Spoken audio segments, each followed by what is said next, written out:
This is a short bite episode of Homeschool Together.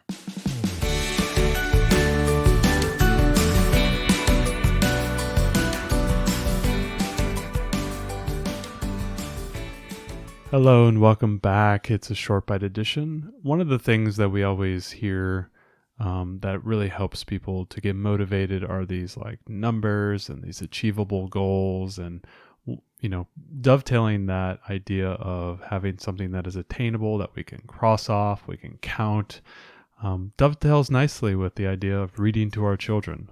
And you got some feedback from some listeners that are doing kind of these reading challenges, and we know this is for the very, very young kids, but I think this is applicable to, any person or any young kid. You may have a little bit older, maybe not the same quantity, but maybe at the beginning of the year, you may say, hey, my goal is to read 25 chapter books to my kid or whatnot. This was specifically a challenge for very young kids. So this would be like two to kindergarten. Kindergarten being 6 or 7 years old. In infancy, I think. So this was a listener put something on our Facebook group. If you haven't joined the Facebook group, I highly recommend it. There's a lot of really wonderful folks there. If you do one thing out of this podcast, join the Facebook group. And she mentioned that there's 1,000 books before kindergarten challenge. Yeah. So this is a challenge to read 1,000 books to your kiddo before they would start kindergarten, or for us, be of kindergarten age, 5 or 6, depending on when your learner was born. Mm-hmm. And this includes rereading books. This isn't just like a one-time read. This could be... So when that kid gets really into, Goodnight Moon, and they want to read it like 100 times, that right. counts. Like we've read Play with Clay, I don't know how many times, but we need at least 50. Pout Fish. Oh my gosh. Goodnight Construction Site. Yep. Little Excavator. Yeah, yep. that was a. These are some of our daughter's favorite books. So we've read a bunch. So this is really fun. This is a challenge. And I think the whole theme of this is there's some really cool summer reading challenges too going on, right? We're just starting summer. Yeah. This is one that was going on with this listener's local library, and a lot of libraries have similar ones.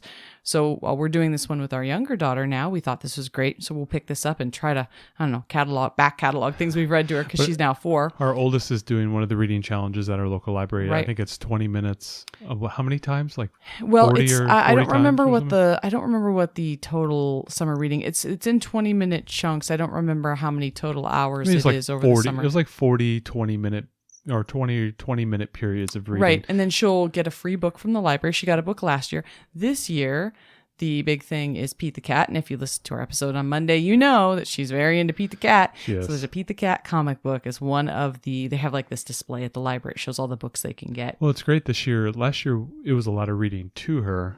This year, we actually turned the challenge around on its head and said, you have to do the reading. It's your reading time. Right. So this is really good. So she's really committed. She's like, she wants that Pete the Cat book so badly. Every time she does one, she like crosses off. Yeah. Right. Earlier tonight, I was like, okay, well, it's time for me to read your story for bed. She's like, Mom, I just have 5 more minutes and then I'm at my 20 minutes. Can you just give me a few minutes? I'm like, okay. I'm good with that. So I think this is really fun. So that's a summer reading challenge with our library. And then this other one's 1,000 books before kindergarten. So we wanted to just kind of talk about this idea of reading challenges. Yep. It's a really great way to motivate you reading to your kids, and maybe motivate you to read Play with Clay for the 18th time today.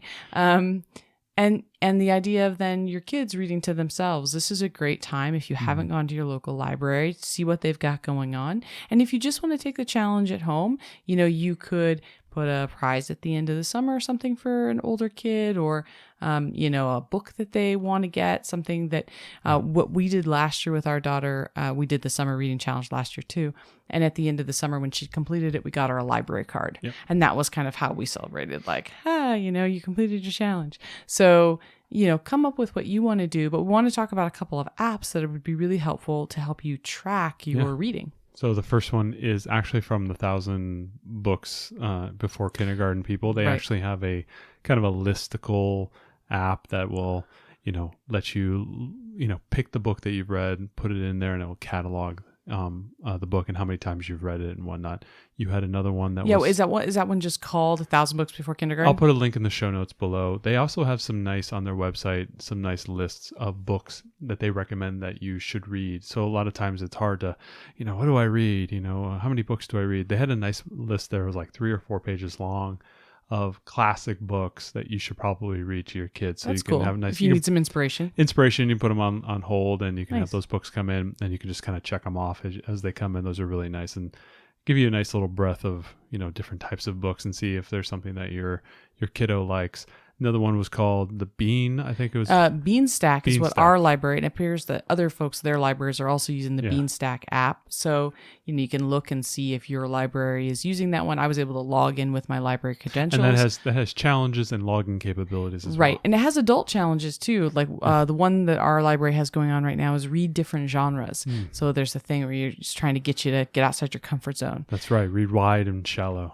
Yeah. Like That's me. I read wide and yeah, shallow. you do. I never do. I'm pretty, like, I have a couple of categories I really like. Although right now I'm reading like a gothic, like a gothic horror, like a spooky. So we'll see how that ends up being good. If it is, I'll share with you guys. If it's not good, I'm too early to tell, so Yeah. I'm not ready to recommend. But I'm deep in The Watchmen. Again, I'm rereading the graphic novel by Alan Moore. so Beanstack, there's another app you can use. And then we were going to talk about. Well, the one I've been using for myself for the last 5 years is Goodreads. Probably have heard of that. It's kind of a social media crossed with, book reviews and then logging your books that you've read.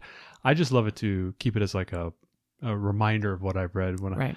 A lot of us, I know, we want to like kind of recommit to reading. That's something that I wanted to do probably about 5 years ago. It was my big focus. We had so many books in our library that I've just never read. I was just accumulating. I was sort of like the issue with a lot of homeschool parents with curriculum. We kind of hoard curriculum and we don't actually curate. We curate a lot of curriculum and we don't actually use them. So I decided, I was like, I'm just going to read all the books I have.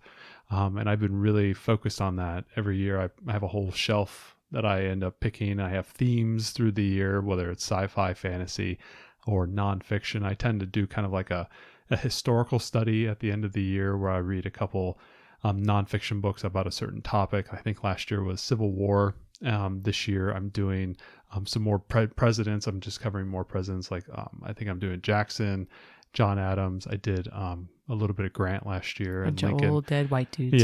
Yep. And so I'm just going through the presidents and going through, and then gobbling up the history along with that. So I kind of like to structure things like that. I was doing kind of like a classics period, but I kind of just sprinkle the classics in as I'm reading now. So I would fall asleep during all of this. I know. I'm just trying to read all the books I have. And as you notice, I'm down to one little shelf left. You're doing well. I would fall asleep. There's not enough romance or action going on in those books. Well, I had accumulated pretty much every Stephen King book, so I'm working through all of them. Twisted.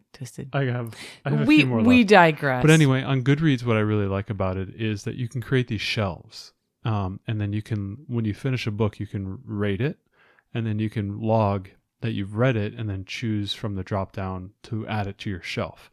And what's really nice is that you can kind of keep this rolling catalog through the year of what you read. And if you're at home with like one of your young readers, and you want to log the books they're reading, it's really nice to be able to produce that as a list of books. If you're doing any type of reporting, if you're doing any type of you have to keep a list of these type of things for whatever rules your state has. I like using Goodreads to do that. You can also use one of the other apps that we've recommended here. But what's cool is you can create a shelf for the year. And so what I always do is I create a new shelf kind of at the end of the year, and I say, okay, this is for the coming year. And I just log every single, thing I read on there. And I've been thinking about starting to do this with my oldest now, is like, let's start logging the books you're reading, because whether they're audiobooks or actually books that we read to you in person, short stories, your Pete the Cat books, there's no reason why we shouldn't be logging these. And Goodreads has the master list of everything. Well, the thing I would like the most about Goodreads is the ability to see where something is in a series. Yeah. And so, if our daughter's doing an audiobook or something, I can immediately, for some reason, Amazon's really difficult, or, even the library is awful at it, but the Amazon's not much better at being able to see, like, well, what number in the series is this book? and what's the next one in the series? How many are in the total series? They're trying to get better at it, but really Goodreads is the best way I've found, because the moment you click on something that's in a series, you actually there's a link there that says whatever the series name is, and you can then see all the books in the series without seeing a bunch of superfluous stuff. You just see the series, which is really great. So I like to do that, and it's really helpful when our daughter's listening to an audiobook and she needs the next one in the series that we can just look it up. The Libby app does a pretty good job at showing you the series as well. If you're in the app actually checking books out from your library, whether it's the ebook or the physical copy that will then be delivered, or if you're checking out the audiobook, you have the ability to go into the description and the title, and they have it listed there, all the other books that are related to that. And what's really nice too is if you find someone that your daughter likes or your son likes, like an author, or they go, Mom, this audio reader is really good, I liked it. You can actually do searches via just the narrator, and you can choose that as well. And you can choose even from a publisher that you may like, or a genre that they think they might enjoy. And then their recommendations below is like if you choose a book and you go to like the description of the book and you go to the bottom, they have a nice recommendation engine there as well. And I've found that to be very helpful. A lot of times my daughter will be, at the end of a book and I haven't gotten her anything new, or the holds are still waiting to come in. I'll just go into that last book, go to the recommendations, and see if there's something that kind of sparks my interest. And what's cool is they will tell you if it's part of a series. It's like book 2 of the series, and you click on that. Actually, click on the book 2. It actually then populates in Libby book 1, book 2, book 3, and you can do quick holds on all of them if you like the series or if you want to get the next one. Yeah, a lot of cool features. So between all these apps, I think you should be able to find a method that works. I also log which one's right for you. Yeah, I also log my books on Google Docs as well. So every book I read that I log on Goodreads, I have a corresponding list on Google Docs, and I don't know why I do both of them. Yeah, I'm frowning at him right now. I'm narrowing my eyes, and he's going. Well, so do you have a good reason for this? Sometimes, like if I'm reading a short story, it may not actually be on Goodreads because it was part of a compendium or it was like an anthology or something like that. And I'll just log it as a short story in my Google Doc. Also in the Google Doc, I have recommendations. Like for example, I was doing a master read of all Steinbeck's books. Steinbeck's like, my Elvis. And go ahead, laugh. So I wanted to hit the whole catalog, and I had a few books that I hadn't hit. And so I had a nice list of those. So when I'm thinking of like, I need to get a new book, nothing's on the hold or I haven't been able to get it yet, I'll just go down into my list of additional books that I should read eventually. And I keep like a nice master list there so I can just kind of cross things off. So I don't have to really think about it. I have kind of a little scratch pad there as well. And then I copy that document every single year. So I have a whole nice running list of all the books I've read, all the short stories, all the novellas, and then I have kind of a rating system that I keep on Goodreads that I can remember. Maybe when our daughter's older, she goes, "Oh, Dad, have you read that book?" And you'll be like, "Oh, just go friend me on Goodreads, and you'll see all the books I've read, and then you'll see my ratings there." And I have I have a generous rating system because as a burgeoning author myself, I understand how soft my heart is when I get reviews. So I go 5 is something that I keep on the shelf. 4 was, hey, that was pretty good. It's good. 3, I didn't like it, and I don't go below 3. That's my rating system. Yeah, that's not that helpful. 3 is I will do a 2 if I did not finish it. I'm like, this is just not worth it. I throw it in the Goodwill box. Nothing gets a 1. Nothing gets a 1. 1 stars are. I'm a harsh rater. You're a very harsh rater. Yep. So anyway, that's like kind of like ideas that maybe can some ideas for summer reading challenges. Spur your imagination. I think logging books and logging your reading. To remember what you have and keeping that as like a sense of accomplishments. I always enjoy that because when I do the Goodreads or I look on my sheet from the previous year, it's really fun to say, I read 93 books last year, and it's like that was a great accomplishment. I was like 2 books a week, and I was just churning through that. You have too much time on your hands. I have way too much time, being a stay-at-home dad and homeschooling. I move through it pretty quick. But it is a nice sense of accomplishment. I feel like I'm reading more, and I feel like I'm understanding more, and I'm learning whether it's nonfiction or fiction.